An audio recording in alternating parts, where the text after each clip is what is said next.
Even then, I understood what they were doing would be considered an act of treason by the outsiders.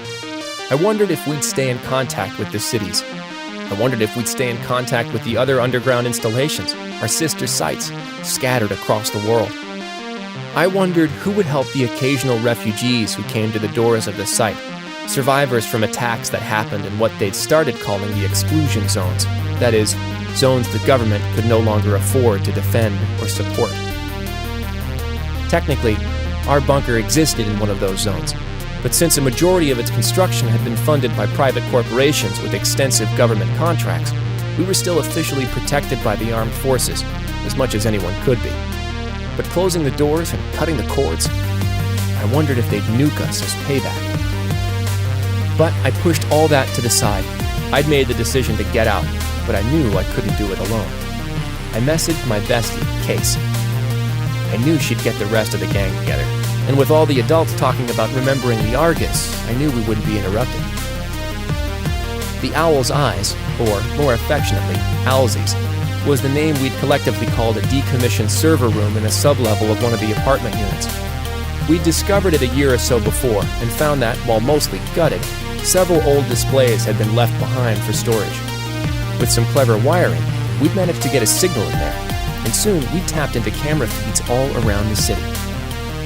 It was mostly just for fun and games, but soon it became the place we'd run to whenever something serious came up. Not a lot of action goes on in a bunker town, so the day they closed the doors, everyone pretty much had the same thought and headed for Owlsies. Case was already there, along with the twins, Raph and Tanaka, who were sitting on the floor watching one of the feeds of the surface. Looked like it was raining. Caleb's on the way, Case said, but Lynn says her parents won't let her leave. She'll try to get out here as soon as she can. Have any of you heard from Jan?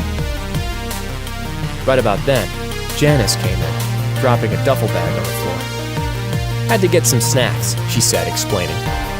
Her mother worked in the mess hall, so she had good access to the extras, which she always made sure to share with us. Listen, guys, remember the Argus.